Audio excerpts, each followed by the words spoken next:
Hello friends, एक नई video में आप सभी का स्वागत है। और आज मैं इस वीडियो में बहुत कुछ आप सभी को बताने वाला हूं, जिसमें कि पहला टॉपिक होगा भारत के खूबसूरत हिल स्टेशन के बारे में बताऊंगा, जो कि बहुत खूबसूरत है। वहां पे बहुत बहुत फेमस है ये हिल स्टेशन।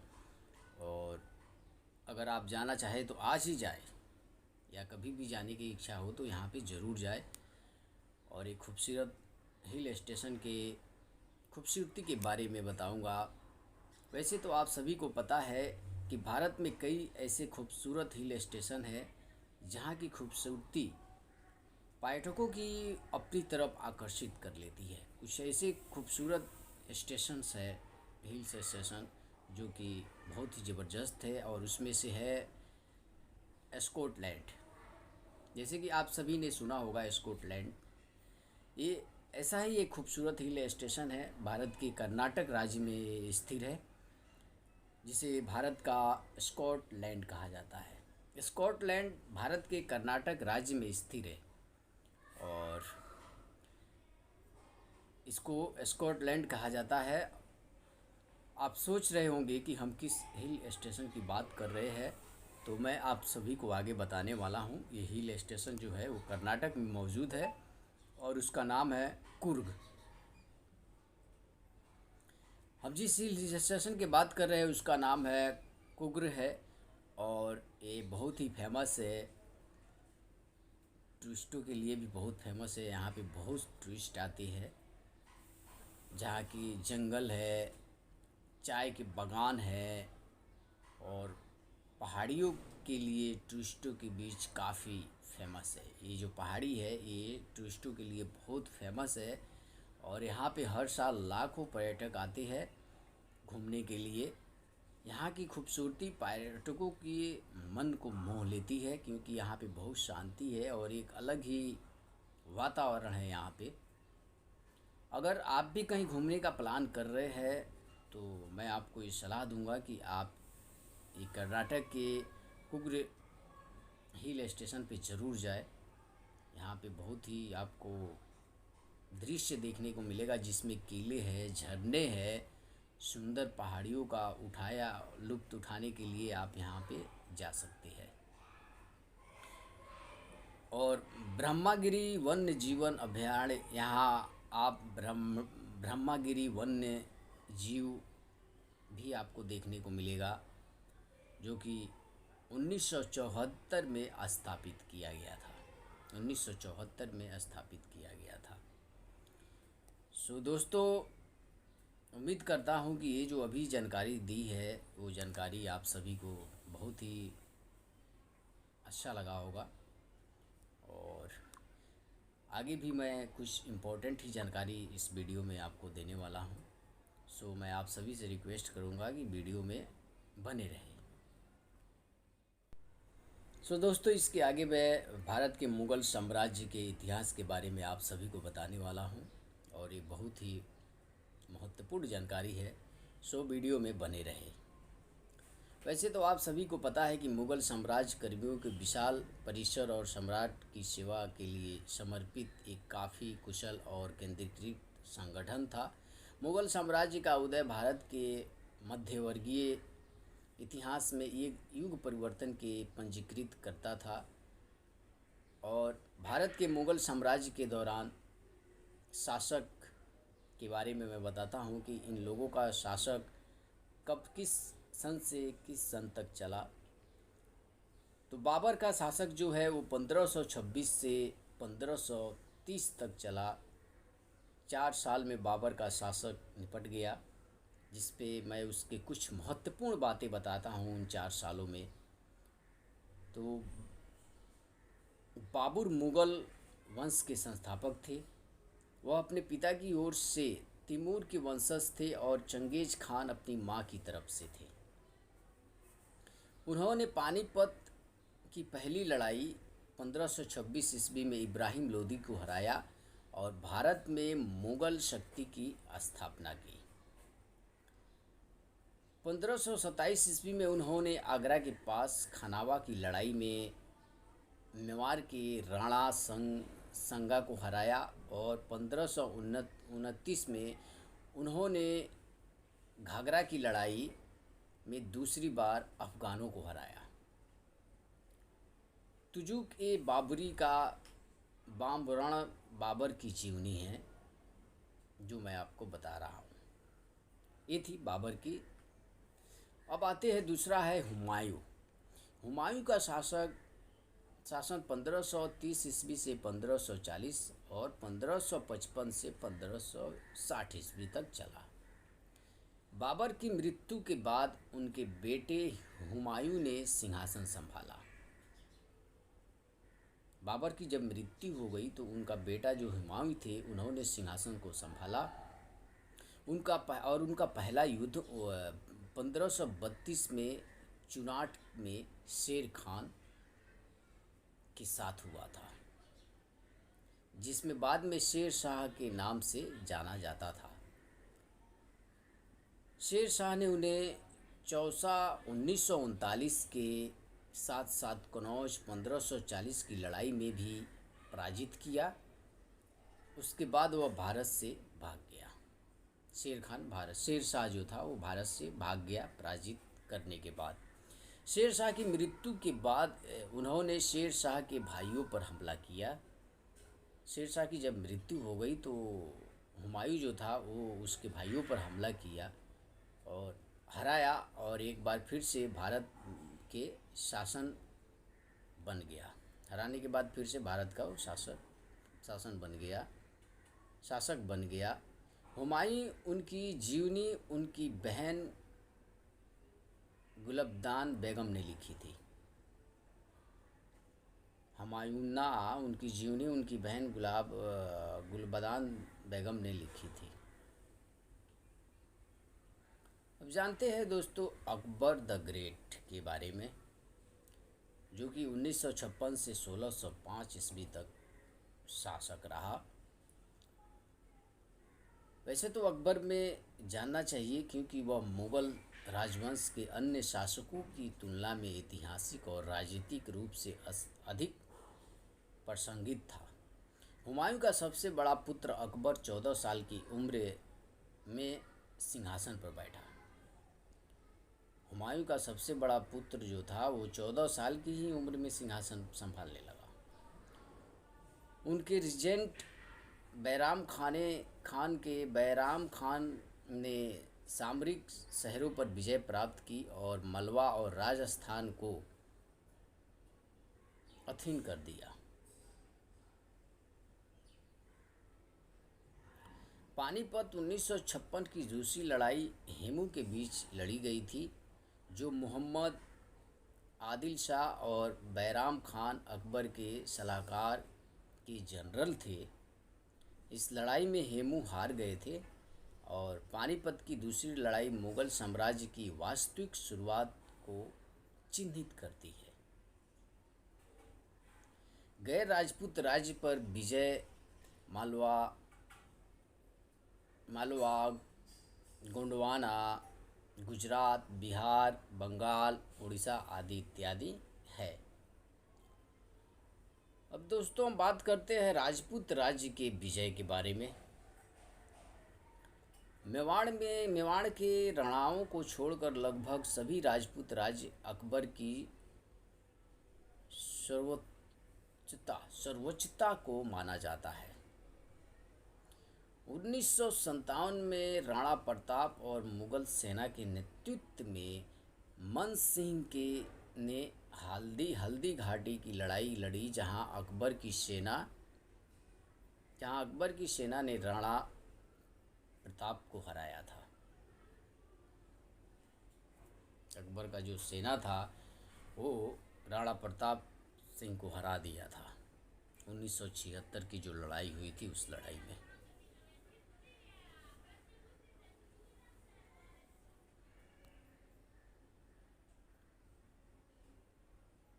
अब अकबर के नवरत्न के बारे में जानते हैं। अकबर के जो नवरत्न थे वो कौन कौन थे?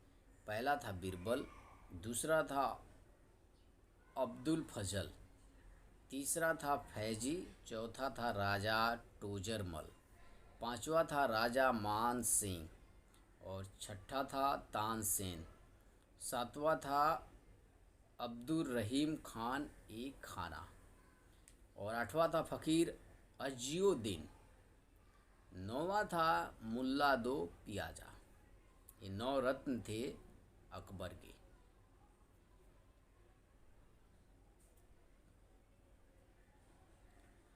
अब जहांगीर के बारे में थोड़ी सी जानकारी देखते हैं कि जहांगीर ने कब तक शासक किया। जहांगीर का जो शासक है वो 1605 ईस्वी से 1627 ईस्वी तक का है, और अकबर की मृत्यु के बाद उसके बेटे सलीम जहांगीर ने सिंहासन लिया था। वह अपने चित्रों के लिए प्रसिद्ध था। इसके अलावा उन्होंने फारसी में तुजुक ए जहांगीरी भी लिखा। न्याय के उद्देश्य के लिए उन्होंने जहांगीर ए अदल की स्थापना की। न्याय के उद्देश्य के लिए उन्होंने 5वें सिख गुरु अर्जुन सिंह को मौत की सज़ा भी सुनाई थी, और अपने आखिरी दिनों में उसके बेटे शाहजहां ने उनके खिलाफ विद्रोह किया, और उनके आखिरी दिन में उनके बेटे शाहजहां ने उनके खिलाफ विद्रोह किया था। शाहजहां के बारे में थोड़ी जानकारी लेते हैं तब, इस शाहजहां का क्या कब तक क्या चला।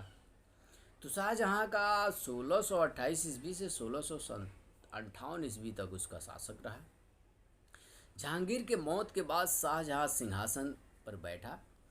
पड़ोसी साम्राज्य के लोग उन्हें अपनी विदेश नीति के लिए सर्वश्रेष्ठ मानते थे।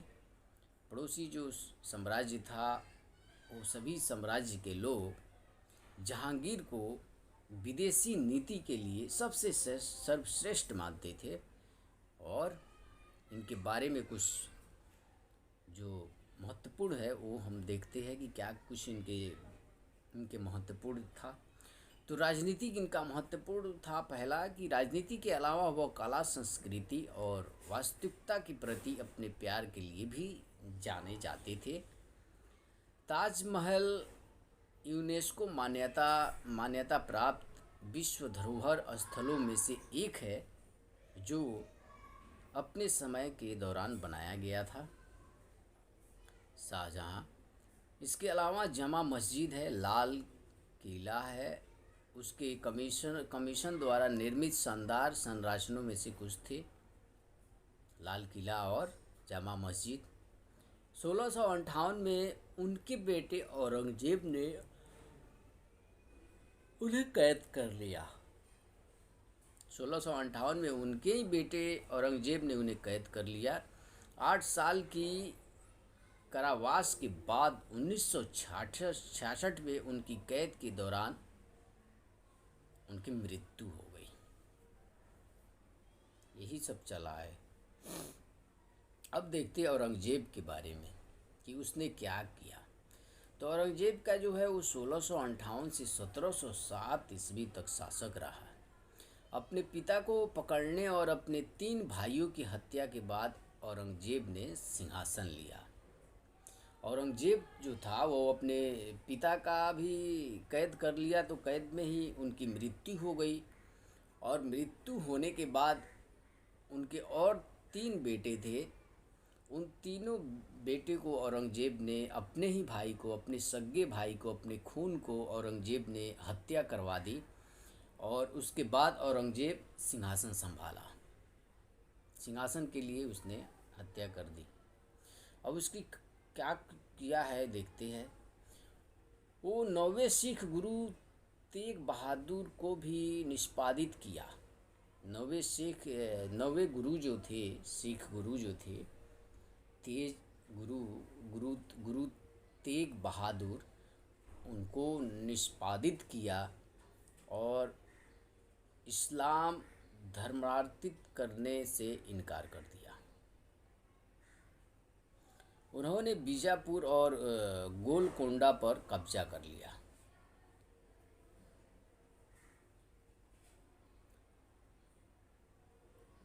जबकि उन्होंने शासन किया, कई विद्रोह हुए। शिवाजी के नेतृत्व में मराठा विद्रोह उनमें से एक था। और 1707 ईस्वी में औरंगजेब की मौत के बाद मुगल साम्राज्य कमज़ोर उत्तराधिकारी के युद्ध, विदेशी आक्रमण के कारण कमज़ोर पड़ गया और अंत में मुगल साम्राज्य का अंत हो गया।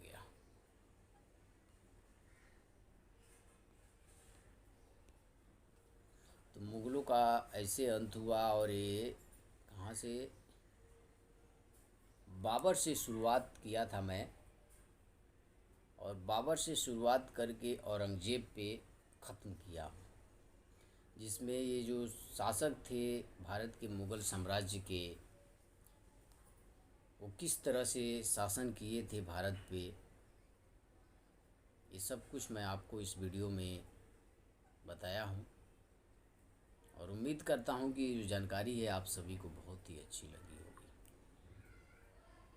ये है मुग़लों का इतिहास।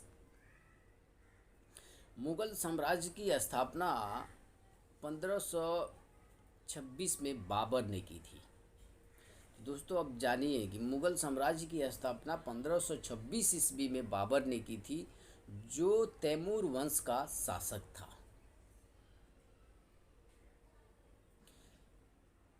जैसे कि बाबर, हुमायूं, अकबर, जहांगीर, शाहजहां और औरंगजेब मुग़ल साम्राज्य के प्रमुख शासक थे। मुग़ल साम्राज्य में एक कुशल और केंद्रीकृत प्रशासन था, और उन्होंने एक समृद्ध मिश्रित हिंदी फारसी संस्कृत को विकसित किया। 18वीं शताब्दी के बाद मुग़ल साम्राज्य का डिक्लाइन हुआ, और 1857 ईस्वी की क्रांति के बाद ब्रिटिश शासन जो था, इसे समाप्त कर दिया। इसमें के महत्वपूर्ण युद्ध जो है वो बहुत ही महत्वपूर्ण युद्ध है, और उस युद्ध के बारे में मैं बताता हूँ कि ये युद्ध कौन से ईस्वी में हुआ था। जिसमें पानीपत का पहला युद्ध है जो 1526 ईस्वी में हुआ था, और दूसरा है खानवा का युद्ध जो 1527 ईस्वी में हुआ था। ये बहुत महत्वपूर्ण युद्ध है भारत के। और तीसरा है चंदेरी का युद्ध जो कि 1528 ईस्वी में हुआ था। और चौथा है घाघरा का युद्ध जो 1529 ईस्वी में हुआ था। और ये सभी युद्ध मुग़ल साम्राज्य के महत्वपूर्ण युद्ध थे। इतिहास के महत्वपूर्ण युद्ध है। ये जो चारों युद्ध बताया, ये बहुत ही महत्वपूर्ण युद्ध है। और ये कहाँ कहाँ लड़ा गया, ये सब कुछ मैं इस वीडियो में आप सभी को बताया हूँ। और उम्मीद करता हूँ कि ये सारी जानकारी आप सभी को बहुत अच्छी लग रही होगी, क्योंकि ये जानना बहुत ज़रूरी है कि हमारे भारत पे क्या क्या हुआ है।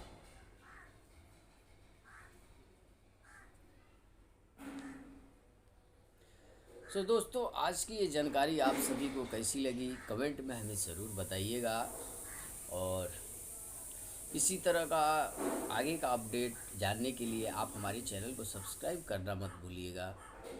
और आज की जानकारी आप सभी को पसंद आई होगी तो वीडियो को लाइक कर दीजिए। हम नई वीडियो में फिर मुलाकात करते हैं। इसके आगे अब क्या कुछ होता है फिर हम लेके आते हैं नए अपडेट के साथ। दोस्तों, अब जानते हैं कि मुग़ल शासक का बाप कौन था। मुग़ल वंश के स्थापक बाबर के पिता का नाम उमर शेख मिर्ज़ा था। बाबर के पिता तैमूर के बेटे मीरान शाह के सीधे वंशज थे। इस तरह बाबर तैमूर राजकुमार थे। बाबर की माँ चंगेज खान के कुल की थी।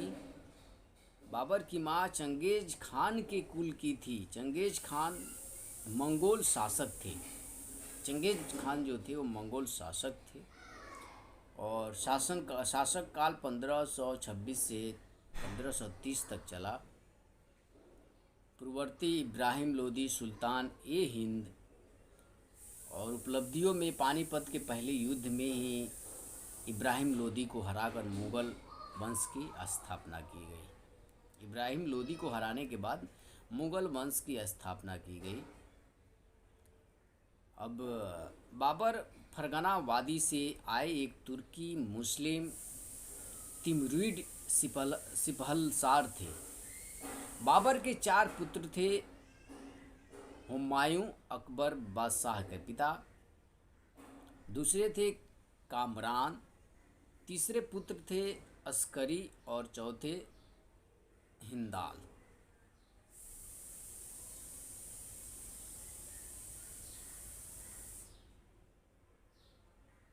ठीक है दोस्तों, तो ये बाबर के कितने पुत्र थे? 4 पुत्र थे, जिसके नाम के साथ आप सभी को मैं सही जानकारी बताया हूँ। और इन्होंने कैसे, इनके जो फादर थे बाबर के वो थे उमर शेख मिर्ज़ा, और इन्होंने भारत पे खूब ही अपना सिक्का चलाया। बहुत समय तक राज किए भारत पे इनके शासक। उसके बाद भारत को धीरे धीरे धीरे धीरे आज़ादी मिली और आज हम सभी आज़ाद है, पूरा भारत आज़ाद है। लेकिन उस समय तो कुछ और ही था वो दौर। सो दोस्तों, अब देखते हैं कि आगे इसके क्या कुछ होगा। फ़िलहाल तो सब कुछ अच्छा ही चल रहा है ना। आप सभी को वीडियो कैसी लग रही है? जो भी अपडेट मैं दे रहा हूँ वो सब अपडेट आप सभी को पसंद आ रहा है या फिर मैं अपने अपडेट में कुछ बदलाव करूँ?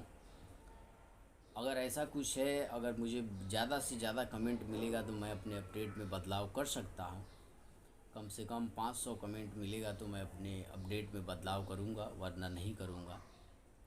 क्योंकि मैं इससे समझ जाऊँगा कि जो मैं अपडेट आप सभी को प्रोवाइड कर रहा हूँ अपने यूट्यूब चैनल पर, उस अपडेट आप सभी को पसंद आ रहा है, इसलिए नहीं करूँगा। सो आपसे उम्मीद करता हूँ कि अगर ऐसा कुछ है तो आप हमें कमेंट करके ज़रूर बताइए। मैं उस अपडेट पे काम करूँगा और आपको सही समय पे वीडियो प्रोवाइड करूँगा। हाँ, मुझे थोड़ा सा लेट हो जाता है वीडियो अपडेट करने में। सो प्लीज़ आप सभी से रिक्वेस्ट है कि थोड़ा वेट कीजिए, और जब मैं अपडेट करूँ तो आप प्लीज़ चैनल पे विज़िट कीजिए, ताकि आपको जो भी अपडेट है उस अपडेट का फ़ायदा आप समय पे उठा सके। सो दोस्तों, अब इस वीडियो को हम यहीं पे एंड करते हैं और आगे की वीडियो की तैयारी करते हैं। सो उम्मीद करता हूँ कि आप सभी अच्छे होंगे, स्वस्थ होंगे और आप अपने जीवन में व्यस्त भी होंगे।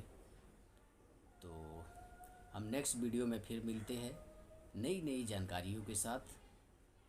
तब तक के लिए बाय बाय।